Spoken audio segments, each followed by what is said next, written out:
본문 내용을 요약하면 로마 천부장은 왜 유대인들이 바울을 죽이려 하는지 파악하기 위하여 사내들인 공회를 소집하고 바울을 이제 사내들인 공회에 세웁니다.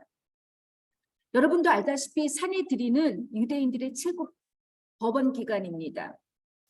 로마 제국은 유대인들을 쉽게 효과적으로 통치하기 위해서 유대인들의 상황에 맞는 자치 행정부를 인정해 줍니다.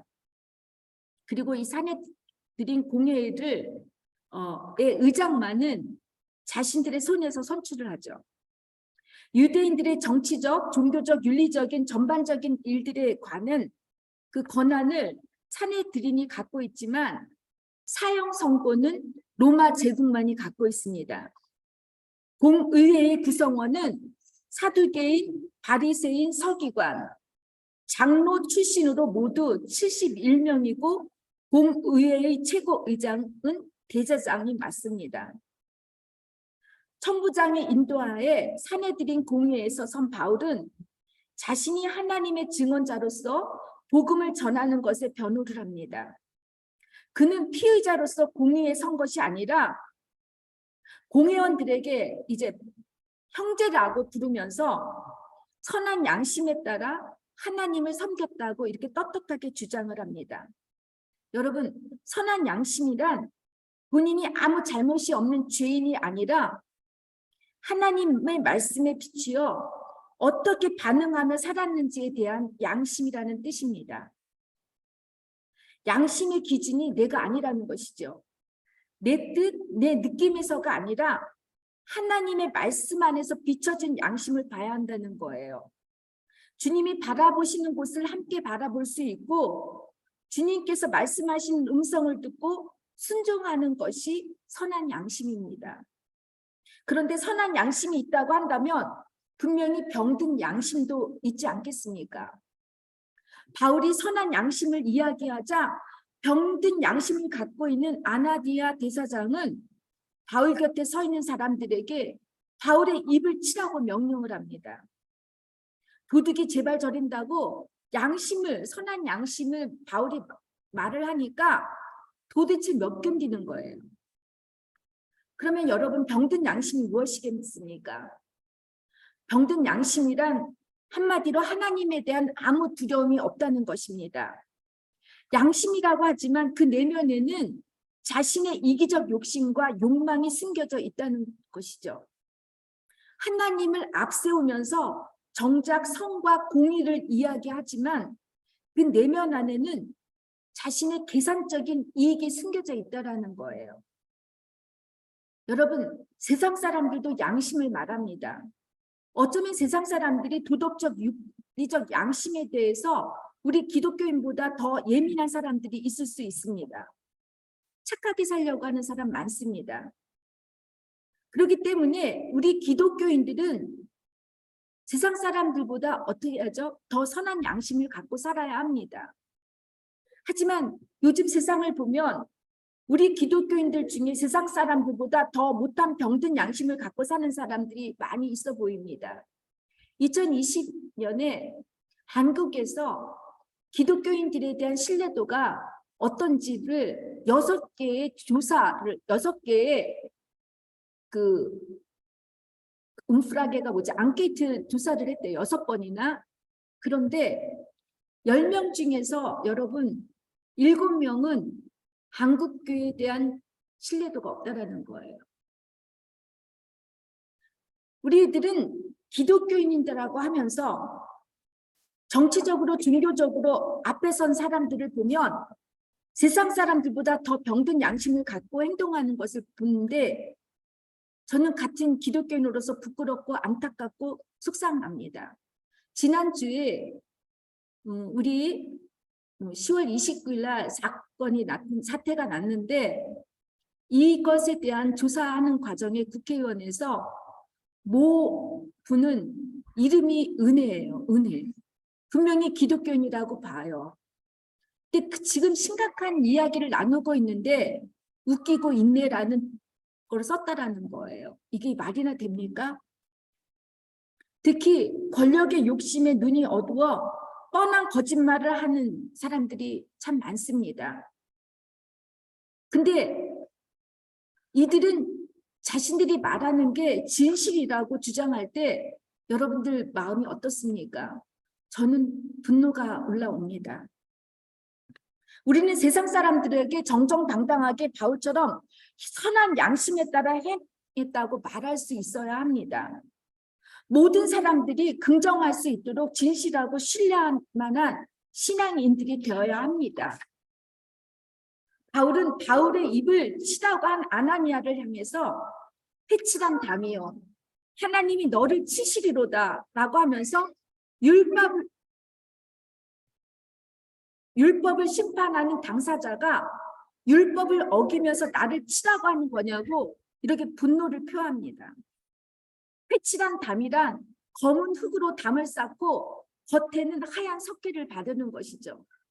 주님께서도 외식하는 서기관이나 바리새인들에게 화 있을진저 너희들은 회칠한 무덤과 같다고, 독사의 자식들이란 지옥의 심판을 면치 못할 것이라고 이렇게 진노하셨습니다. 겉으로는 아무 흠없고 죄 없는 사람들처럼 아름답고 깨끗하게 보이지만 그 안에는 아주 더럽고 취약한 악한 것으로 가득 차 있다는 것입니다. 한마디로 속 다르고 겉 다른 아나니아의 이중적인 모습을 의미하는 것이죠. 아나니아는 유대인 역사가 요세푸스의 기록에 의하면 친로마 사람으로서 아주 탐욕스럽고 포악한 사람이었다고 합니다. 그는 심지어 성전에 드리는 11조를 횡령했을 뿐 아니라 폭력과 암살까지 일삼았던 아주 잔인한 인간이었다고 합니다. 한마디로 하나님을 이용하여 자기 이득만 챙기는 악독한 종교 장사꾼이라는 것이죠. 여러분, 보통 우리는 듣기 싫은 말을 들으면 화를 냅니다. 그리고 상대방의 입을 막으려고 하죠. 왜 그렇죠? 모든 판단 기준이 내 자신이기 때문입니다. 바울의 급소를 찌르는 딴 발언에 대해 바울 곁에 선 사람이 어떻게 최고 대제사장에게 욕을 할 수 있느냐고 바울을 야단을 칩니다. 이들이 할 말이 없으니까 권위를 가지고 바울의 입을 막으려고 하는 것이죠. 힘과 권위를 가지고.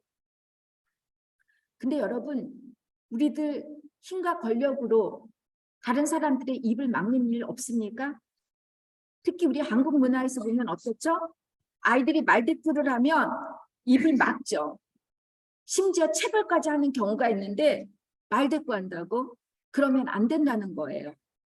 또 아이들에게 말을 하라고 해놓고 나서 자신의 마음에 들지 않은 말을 하면 이제 화를 냅니다.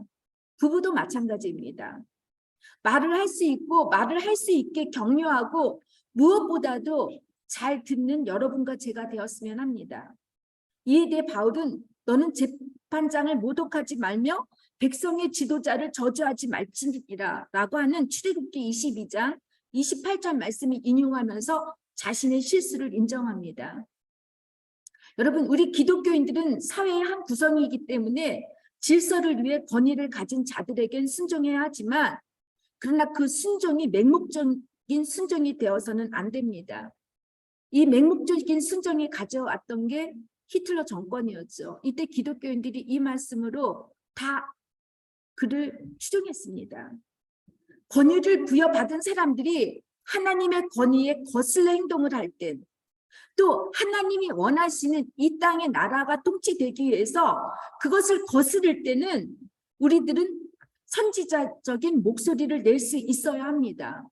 반드시 지적할 것이 있을 땐 그냥 우리의 인간적인 마음에서 하는 것이 아니라 사랑으로 지혜롭게 지적해야 하고, 또 잘못과 실수를 인정해야 할 때는 과감하게 인정해야 합니다. 바울은 산헤드린 공회의 정세가 자신에게 불리해질 것을 알자 바리새인들과 사두개인들의 사이가 별로 좋지 않은 것을 이용해서 자신이 이제 바리새인이라고 커밍아웃을 합니다. 여러분, 바리새인이란 분리된 자, 구별된 자를 뜻합니다.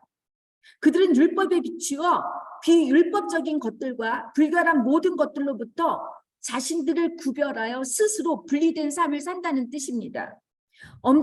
엄격하게 율법을 준수하는 바리새인들 중에는 그 율법을 준수하기 위해서 로마의 권력에 결탁하지 않다가 순교를 당한 사람들도 있습니다.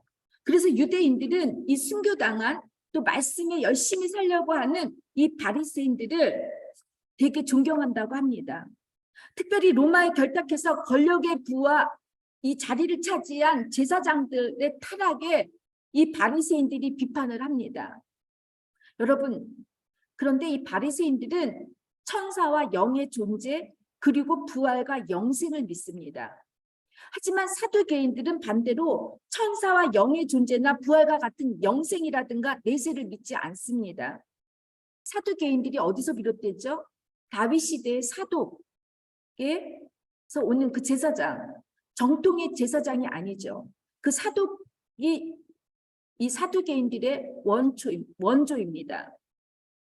사두개인들은 모세오경, 창세기, 출애굽기, 레위기, 민수기, 신명기의 권위만 인정하고 시편이나 예언서와 같은 다른 구약 성경의 권위는 받아들이지 않아요.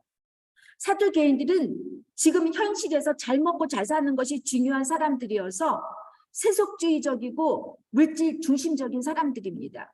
지금 현실이 중요해요. 잘 먹고 잘 살고 행복하게 사는 게 중요한 사람들입니다.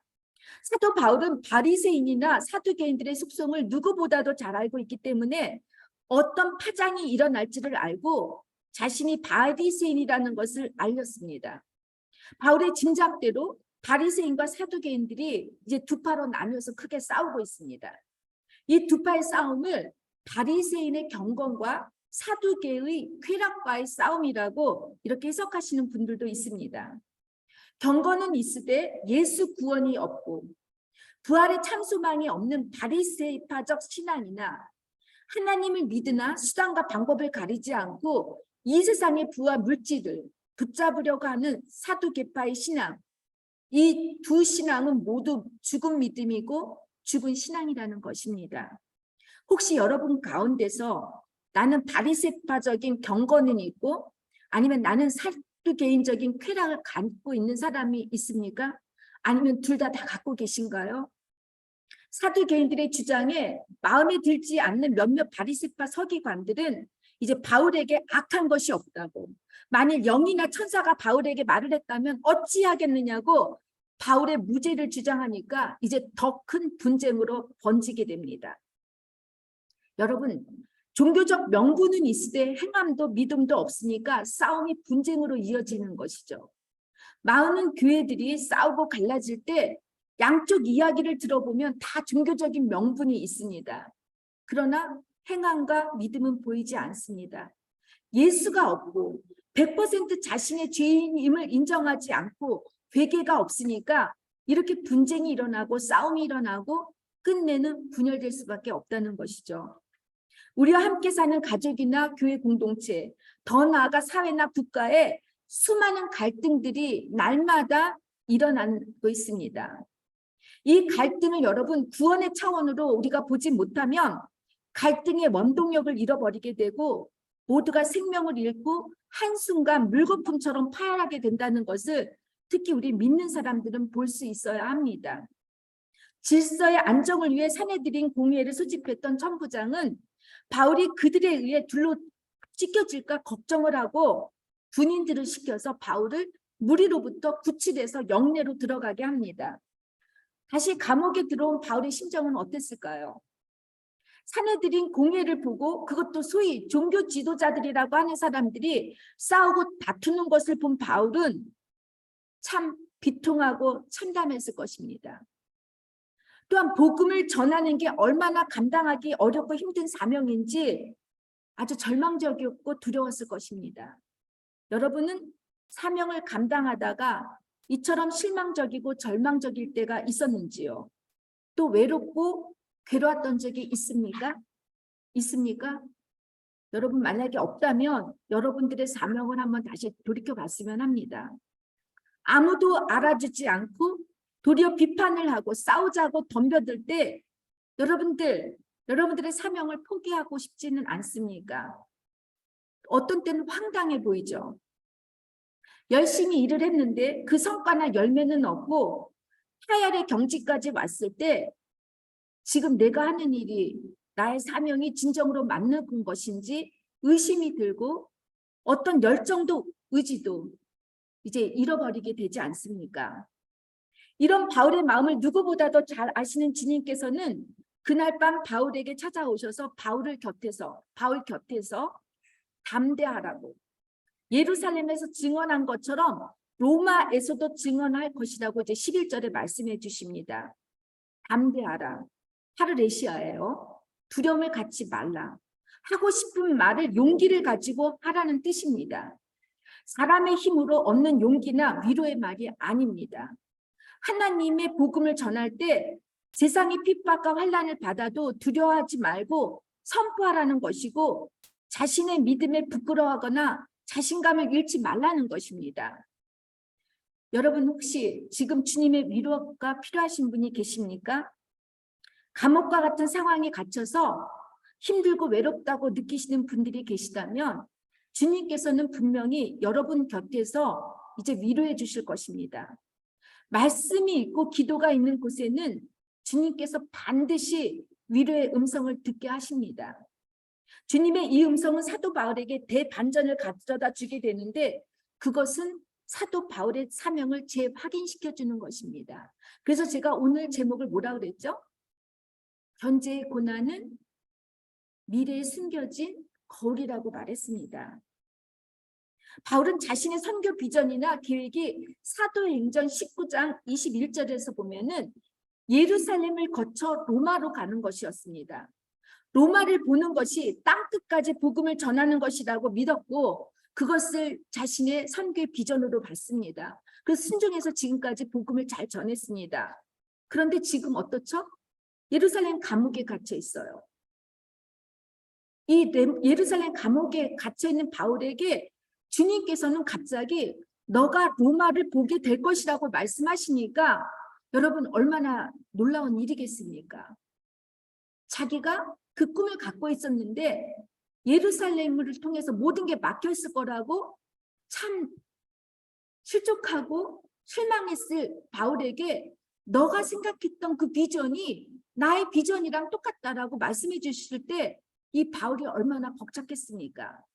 지금까지 너의 생각, 너의 비전이 너만의 생각이 아니고 너만의 비전이 아니라 바로 나의 뜻이고 나의 비전이라고 확인을 시켜주시니까 바울은 예루살렘에서 일어나는 결박과 환난을 해석할 수가 있게 된다는 것이죠. 바울이 마지막으로 예루살렘을 방문해서 온갖 루머와 결박과 환난을 당하면서도 여러 번 복음을 전할 수 있도록 특히 로마의 천부장의 수호를 받게 하시며 전하게 하시는 그 이유는 바로 11절의 말씀입니다. 내가 예루살렘에서 나의 일을 증언한 것 같이 로마에서도 증언하여야 하리라. 이 말씀 때문입니다. 바울은 이방인 선교를 위해 모든 조건이 다 갖추어진 사람이었습니다. 그가 자라온 환경을 보면 두 개의 문화권에서 복수의 언어권에서 태어났고 자랐던 사람이죠. 유대인이고 바리새인이었고 다수에서 태어나 로마 시민권을 어렸을 때부터 태어나면서부터 가진 사람이었어요. 거기다가 어려서 예루살렘으로 일찍 조기 유학을 와가지고 율법의 최고의 선생인 가말리의 그 밑에서 율법 교육을 받았어요. 외적 조건으로는 딱 이방인 선교에 아주 잘 적합한 사람입니다. 그러나 여러분, 사도 바울은 고린도후서 10장 10절에서 보면 자신에 대해서 자신은 말재주가 없는 사람이라고 기록하고 있습니다. 바울이 쓴 서신들을 보게 되면 무게가 있고 힘이 있는데 바울이 직접 만나서 이야기를 하다 보면 바울이 말을 잘하는 사람이 아니라는 거예요. 바울이 말재주가 많지 않았기 때문에 그 수많은 사람들 앞에서 복음을 전하는 것이 쉽지가 않았을 거예요. 근데 이런 바울이 로마, 더 큰 땅, 더 큰 도시에 가서 복음을 전해야 한다면 바울이 로마에 갈 때까지 이 예루살렘에 있는 동안에 복음을 전하는 훈련을 많이 받았던 것이라고 저는 믿습니다. 그가 얼마나 예루살렘에 도착해서 복음을 전하는 일들을 많이 했는지 우리가 보면은 처음에는 여러분 예루살렘 교회 라고보와 공의회 의장과 여러 장로들 앞에서 이제 말을 하죠. 그리고 예루살렘과 예루살렘 성전을 내려다볼 수 있는 로마 군대 영내 위에서 유대인들에게 수많은 유대인들에게 전하요. 그리고 또 어떠죠? 가짜 뉴스에 현혹되어 있는 그 유대인들 수많은 유대인들 앞에서 복음을 또 전합니다. 그리고 오늘 본문 말씀인 사내들인 공의에서 또 복음을 전해요. 그리고 유대인들의 고소로 인해서 로마의 벨릭스 총독이나 가이사라의 아그리파 왕 등 높은 관원들에게까지 이제 복음을 전하는 일이 생깁니다. 그가 예루살렘에서 가이사라 그리고 로마에 도착할 때까지 이 바울은 수많은 복음을 전하는 훈련을 하게 됩니다. 지금 예루살렘에서 받는 고난과 고통이 그가 로마에 가서도 주님의 복음을 전하기 위한 훈련이라는 것이에요. 이방인에게 복음을 전하기에 모든 조건이 다 갖춰진 바울이지만 정작 바울이 가장 약한 점을 통해 하나님께서 일하시고 계신다라는 거예요. 고린도전서 1장 27에서 29절에 보면 바울은 이렇게 고백을 합니다. 그러나 하나님께서 세상에 미련한 것들을 택하사 지혜 있는 자들을 부끄럽게 하려 하시고 세상에 약한 것들을 택하사 강한 것들을 부끄럽게 하려 하시며 하나님께서 세상에 천한 것들과 멸시받는 것들과 없는 것들을 택하사 있는 것들을 폐하려 하시나니 이는 아무 육체라도 하나님 앞에서 자랑하지 못하게 하려 하심이라. 하나님께서 선택하신 성경의 인물들을 보세요. 하나같이 다 문제가 많고 결함이 많은 사람들입니다. 사기꾼의, 거짓말쟁이의, 불륜자의, 배신자의, 살인자의, 창녀의, 미혼녀 다 이런 사람들입니다. 예수의 증언자로서 복음을 전하기 위하여 하나님께서 그 약한 자들을 부르시고 사용하시고 사명을 주신 것이죠. 근데 이런 사람들의 사명을 감당하기 위해서는 여러분 훈련도 받아야 한다는 것입니다. 저는 오늘 항상 제가 독일교회 설교할 때마다 느끼는 것은 처음에는 죄송해요. 제가 설교를 잘해서 사람들이 애들도 조그만 애들도 다 잘 듣는 줄 알았어요. 근데 그게 아니었더라고요. 제가 보니까 제가 이제 액센트가 있는 독일 말을 쓰니까 모든 사람들이 주의 깊게 들으려고 하니까 그냥 조용했어요. 오늘도 설교하는데 그 많은 사람들, 오늘은 이제 입교하는 아이들하고 부모님들이 이제 소개하는 예배를 드렸는데 오늘 정말 독일교회 사람들 많이 왔어요. 근데 제가 설교를 하는데 정말이에요. 다들 떠드는 아기까지 다 조용하게 있더라고요. 여러분, 제가 이 자리까지 서기에는 얼마나 많은 훈련을 받았겠습니까? 제가 독일말로 설교할 때는 가능하면 제가 한국 사람들하고 전화도 하지 않아요. 그리고 다시 이제 독일말 잔뜩 하고 나서 여기에서 한국말을 하려면 이 구강이 이상해져요. 그래서 발음이 제가 힘든데, 근데 여러분 이런 훈련을 통하면 어떠냐면 여러분들의 신앙이, 여러분들의 믿음이, 여러분들의 사명이 업그레이드 되는 것입니다. 요즘 컴퓨터 시뮬레이션 게임이라는 게 상당히 유행하는 것 같아요. 가을 방학 때 독일 동료 목사님이 그 가족들과 함께 여행을 가서 이 시뮬레이션 게임을 했는데 얼마나 리얼했는지 이 게임하는 동안에는 정말 현실에서 일어날 때와 똑같았대요.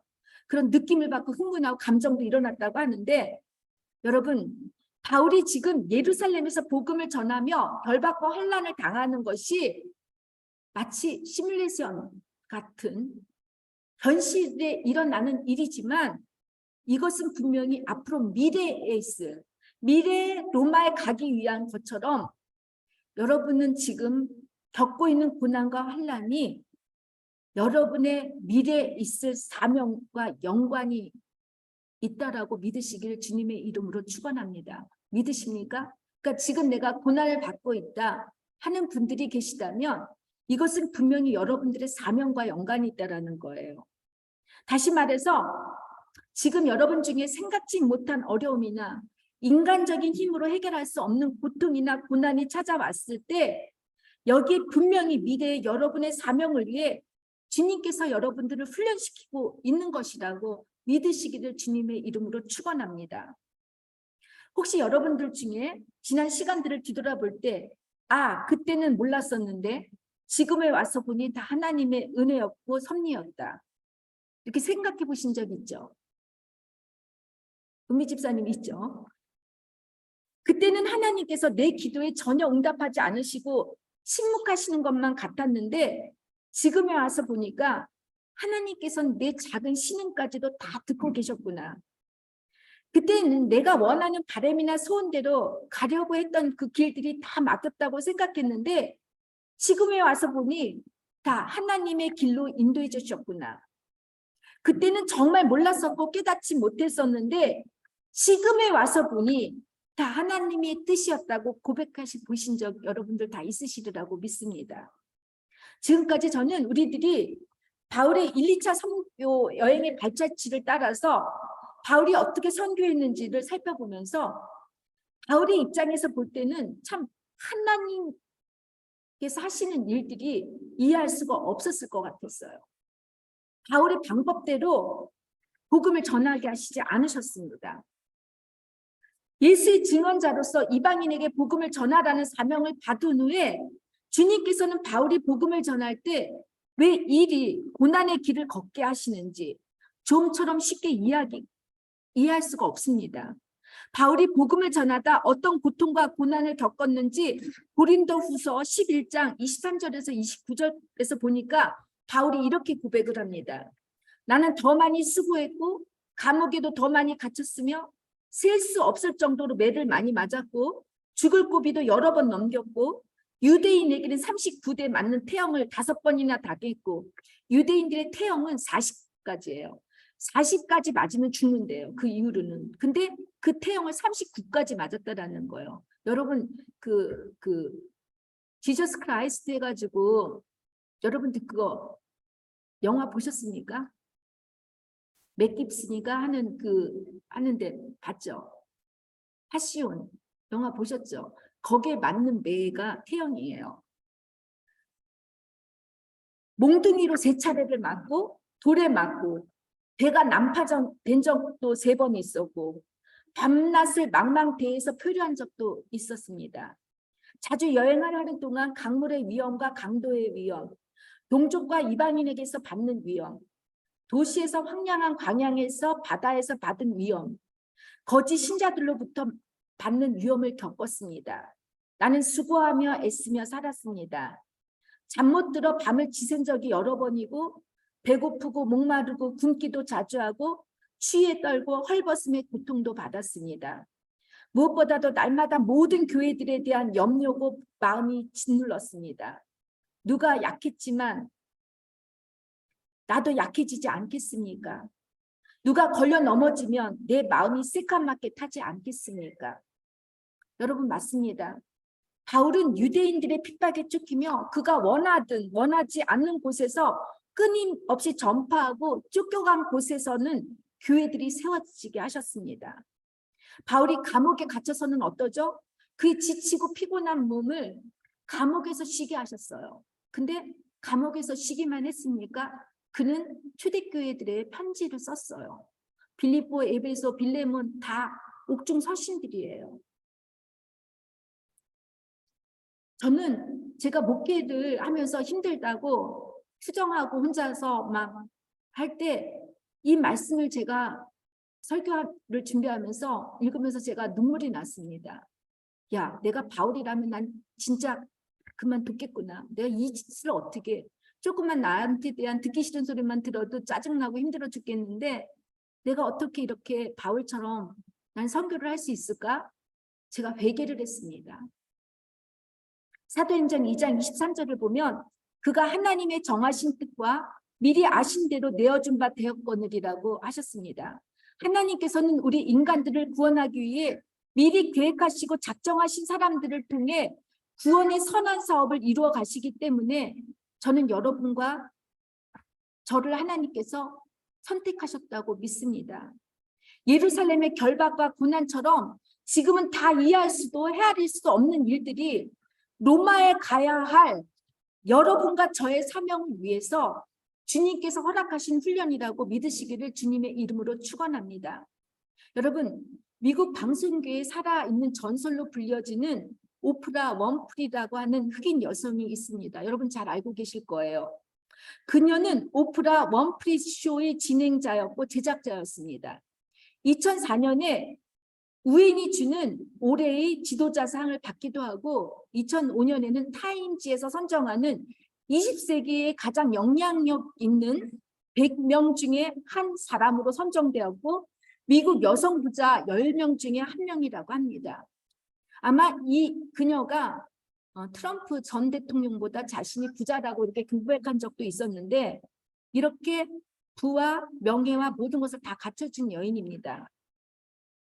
근데 여러분 그녀는 사생아로 태어났고 태어자마자 어머니로부터 버려져서 외할머니 손에 자라다가 6살에 이 외할머니가 병으로 돌아가셔서 다시 이제 어머니에게로 돌아왔다고 합니다. 당시 취업 여성들이 다 그랬듯이 어머니가 이제 취업하러 가는 동안에는 그녀를 케어할 사람이 아무도 없었다고 해요. 방치한 거죠. 이 때문에 그녀는 9살 때 그녀의 사촌 오빠와 삼촌들에 의해서 성폭행을 당하게 됩니다. 이들의 지속적 성폭행 속에 그녀는 나름대로 열심히 책을 읽고 6살의 할머니가 데려가준 그 교회에 가서 날마다 기도를 했으면서 그렇게 혼자 공부하고 책 읽고 하다가 14살에 유명한 사립학교에 입학을 하게 됩니다. 당시에 사립학교에 가는 흑인 여학생들이 거의 없었는데 그녀가 유일했다고 합니다. 유복하고 안정적인 백인 학생들과 함께 이제 학교 생활을 하면서 그녀는 심한 열등감을 느꼈고 더군다나 엄마의 새 남자 친구로부터 또 성폭행을 당하게 되는데 그녀가 14살에 이제 임신을 하게 되고 생후 2주 만에 그 아이가 죽게 됩니다. 그녀는 자신의 어린 시절 그 트라우마를 이기는데 40년이 걸렸다고 합니다. 그런데 여러분, 그녀가 이런 끔찍한 조건들을 극복할 수 있었던 원동력은 하나님께서 허락하신 고난과 어려움을 하나님께서 그녀에게 주신 사명으로 받아들였기 때문이라고 이렇게 고백을 합니다. 그녀는 그녀의 삶을 4개의 사명으로 받아들였는데 첫 번째, 남보다 더 가졌다는 것은 축복이 아니라 사명이다. 둘째, 남보다 아파하는 것이 있다면 그것은 고통이 아니라 사명이다. 아파 본 사람만이 아픔을 겪는 사람에게 봉사할 수 있기 때문이다. 셋째, 남보다 설레는 꿈이 있다면 그것은 망상이 아니라 사명이다. 넷째, 남보다 부담되는 어떤 것이 있다면 그것은 사명이다라고 말하고 있습니다. 여러분, 여러분에게는 조금이라도 부담되면은 어떻게 하시죠? 난 못해, 시간 없어. 다 이렇게 얘기하지 않습니까? 근데 이 부담되는 것이 여러분에게 주시는 하나님의 사명이라면 여러분 어떻게 대하겠습니까? 이제 말씀을 맺겠습니다. 요한복음 15장 16절 말씀을 보면 너희가 나를 택한 것이 아니요 내가 너희를 택하여 세웠나니라고 하셨습니다. 여러분과 저는 이 외국 땅에 살고 일하고 또 우리가 바젤 한인 선교교회라고 하는 공동체에 만나서 함께 공동체 생활을 나누며 이렇게 사는 것이 여러분 우연이 아니고 여러분의 의지와 선택에 의해서 결정된 것이 아니라고 합니다. 우리가 감당해야 할 사명을 위해 여러분과 저를 하나님께서 이 자리에 부르셨다고 저는 믿습니다. 바울이 사명 때문에 살고 사명 때문에 죽을 수 있던 가장 큰 힘은 주님과 교제했기 때문입니다. 저는 지금 여러분들이 어려움을 겪고 계시는 분들이라면 주님과의 그 긴밀한 교제 속에서 주님 왜 그러시냐고, 왜 나에게 이렇게 불공평하게 대하시냐고 따지지 마시고 주님 무엇을 위해서 제가 이런 훈련을 받게 하시는 거냐고 이렇게 물어보셨으면 합니다. 지금 당한 것 같이 로마에서도 증거하리라고 하신 그 주님의 음성을 듣고 지금의 환난과 결박의 현장에서 여러분의 미래의 사명을 바라보시며 어려움과 고통, 고난을 잘 이겨나가시고 승리하시기를 주님의 이름으로 축원합니다. 기도하겠습니다. 주님, 저도 그렇지만 때로는 인생의 고난 앞에서 갑자기 찾아온 그 풀 수 없는 결박과 같은 문제 속에서 하나님, 왜 나에게 이런 일이 있느냐고 우리 울부짖고 소리를 지르지만 지나고 보면은 그 속에 하나님의 뜻이 있었고 훈련이 있었음을 우리들은 고백합니다. 하나님, 우리 교우 중에 지금 말할 수 없이 힘든 교우들이 있다면 하나님, 지금 겪고 있는 이 고난이 장차 로마에서 증거할 수 있는 미래에 전할 수 있는 사명임을 믿고 실족하지 말고 주님 바라보며 기도할 때 하나님 담대하라고 두려워하지 말라고 내가 너와 함께함이라고 위로해 주실 줄 믿습니다. 주님 위로해 주시고 격려해 주시옵소서. 예수님의 이름으로 기도를 드립니다. 아멘.